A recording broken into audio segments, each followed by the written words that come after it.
with the doctors. And then, okay naman daw. Sabi ko, tawagan mo na kako sila lahat, tawagan mo na sila iyan, tawagan mo na ang pamilya. Tapos, pupunta na ako dyan. And then there was another call from the doctor through Jen.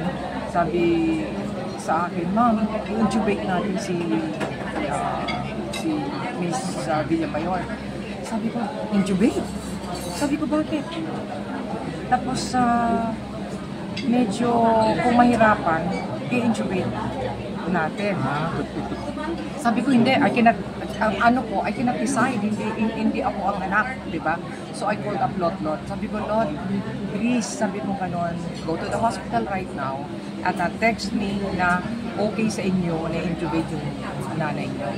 Kasi siyempre, I'm only a friend, although sa akin nag-communicate, pero siyempre, still the decision of the family. Kaya, tinext ako ni Lot na okay sa kanya, if ever na needed talaga, gawin to save her life. So, at the same time, sabi ko, magbihis ka na, tawagan mo sila iyan, tawagan mo na, takbo na tayo dyan sa hospital. So, yun. Yung nasa hospital nabutan mo pa, hindi na? Oo, nandun kami sa ICU.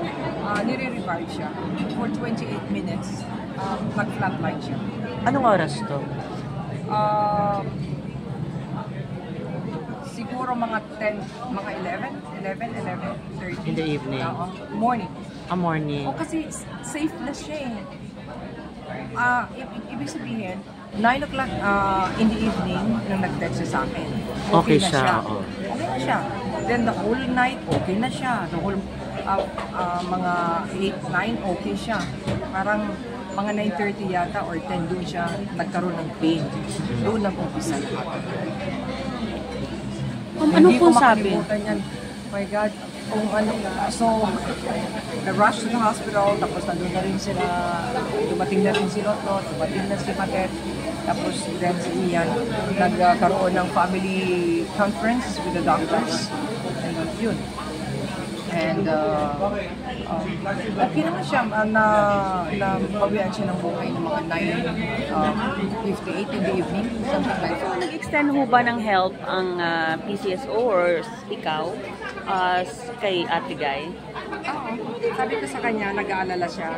Pero sabi ko, huwag siya mag-alala. Nandito ako. I'll see to it na maayos yung kanyang bill sa medical city. So yun nga po, kayo po ang nag-settle or by tomorrow. Pero yun Pero nga, ang nabutan. PCSO will help also. Ano? Ang PCSO and the Office of the President. Through my effort and of course, basta huwag na mag-alala. Yan ay tulong na gagawin ko para ma-zero billing. So before siya nagpunta ng hospital, you were in touch with her? Always, every day. You're one of the closest din pala. Yes. Paras kasi kayong taga-Bicol. Yes, oo. Ninang siya ng anak ko, si Papi. And, ano siya, napupunfide siya sa akin, kung anong problem, kung gusto niya sabihin. Ako naman laging nagpapasipay sa kanya, Mare, that's life, you know, narito lang ako, nandiyan ang pamilya mo, nandiyan ang mga kaibigan mo, huwag ka mag-alala. She's always worried. So bago siya idala sa ospital, may mga saloobin ba siyang shinare sa'yo? Like, takot ba siya or nag-aalinlangan siya? Yeah, ayaw niya pa sana eh, pero parang kailangan. Kailangan. Kasi if you recall, dati yata, nag-flatline na rin siya? Or For 3 minutes. Okay. That was last year. Last year or the other year? Oo. Parang ganon. So is this her, I wasn't there when it happened.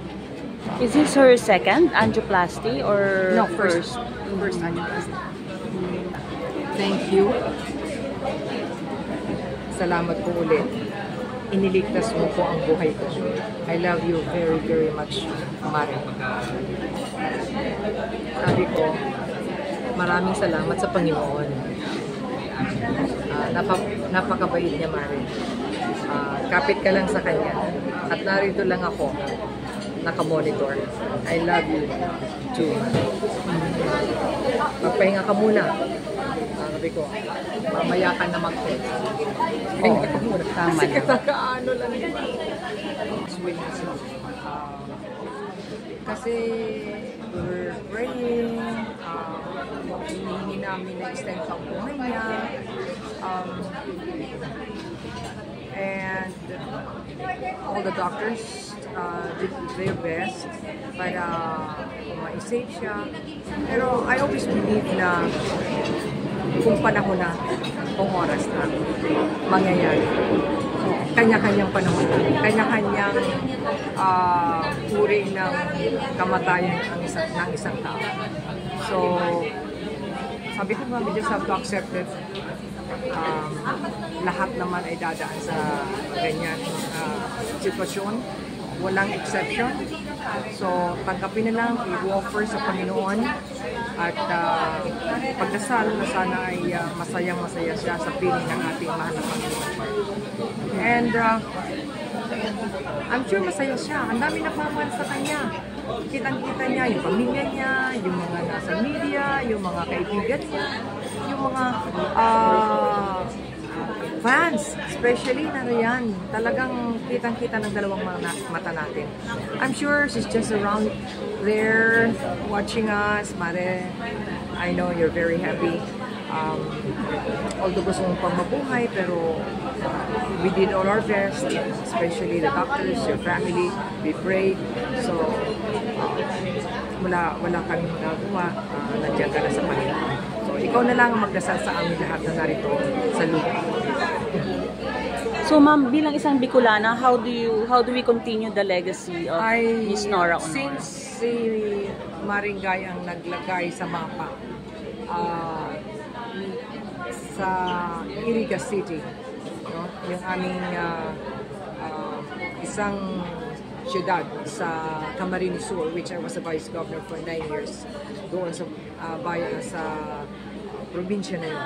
Gusto ko i-propose na magkaroon siya ng if not a museum, at least rebulto ng isang national artist na nagbigay karangalan hindi lang sa bansang Pilipinas kundi in particular lahat ng Bicolanos. Binigyan niya ng karangalan. Kaya yan ay i-discuss ko sa kanyang anak, si Ian at kanyang mga anak. Dahil nagbilin siya, meron siyang sinabi sa akin. And I will just divulge that the moment na kami ni Ian ay mag-usap na at mga bata niya ng masinsi after ng libing. Ang alam ko nga, meron din siyang biopic na gustong, di ba, movie niya. Maraming bala. Remember, she made about 175 movies. And talaga namang iba si Nora. Ibang-iba. Ako, I'm a singer, I am a recording artist, I am a performer, pero pagdating ko sa boses, she's one of a kind. She's one of a kind. Hinahanap ko yung mga flats niya, yung kanya mga sharp, pag kumakanta, perfect. Ang galing niya. I swear to God. God-given talaga. God-given. That's very angelic ang kanyang boses. Talagang galing sa Diyos ang kanyang talent. So, I'm so proud of her and I'm really happy. I'm lucky kasi sa mga kaibigan niya ako nandoon bago siya kumanaw. You're lucky, ma'am.